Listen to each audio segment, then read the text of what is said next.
Yosef dituding sengaja lakukan ini, dicurigai untuk rusak jejak TKP.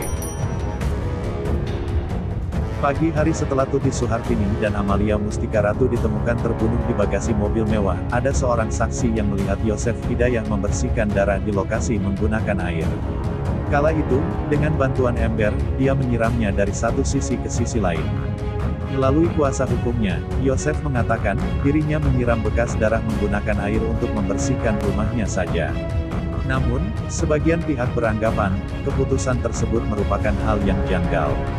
Bagaimana mungkin dalam keadaan terdesak dia masih sempat melakukan itu? Praktisi hukum Ricky Finando mengatakan, dengan menyiramkan air ke bekas darah, Yosef sama saja merusak jejak di TKP.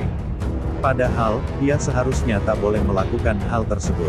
Saksi saat ke TKP melihat Yosef diduga menyiram darah banyak genangan darah campur air. Pak RT juga lihat banyak genangan darah, bahkan Yosef mengaku membereskan semuanya karena berantakan, berarti Yosef sudah merusak TKP, ujar Ricky, dikutip dari Berita 1, Selasa tanggal 5 Oktober tahun 2021.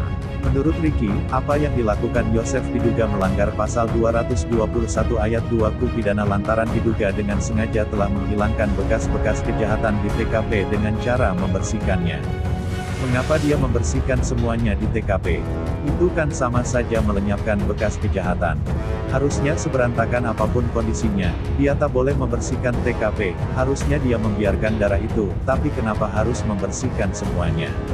Terangnya, lebih jauh, Ricky beranggapan, seharusnya penyidik lebih percaya diri dengan alat bukti, keterangan ahli, dan banyaknya petunjuk termasuk keterangan saksi orang dekat, ketua RT, dan penduduk setempat. Itulah mengapa untuk saat ini, Ricky berkesimpulan, Yosef sangat layak dijadikan tersangka kasus pembunuhan ibu dan anak di Subang, Jawa Barat.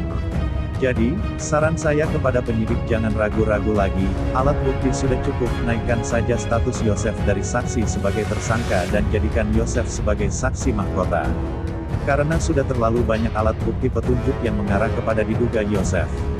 Saksi Suparman saat ke TKP melihat Yosef diduga menyiram darah banyak genangan darah campur air. Pak RT juga lihat banyak genangan darah, bahkan Yosef mengaku membereskan semuanya karena berantakan, berarti Yosef sudah merusak TKP, tuturnya. Jika polisi terus-terusan seperti ini, maka pelaku selamanya tak akan bisa ditemukan. Sebab, sejak awal sudah diketahui, tak ada seorang pun saksi yang benar-benar melihat pembunuhan tersebut dengan jelas. Sampai Lebaran Kuda, kita tak akan pernah bisa menemukan saksi yang melihat langsung peristiwa pembunuhan, karena ini TKP-nya di dalam rumah, sudah pasti saat pembunuhan dilakukan semua pintu rumah ditutup, baik pintu depan dan belakang, kata Ricky.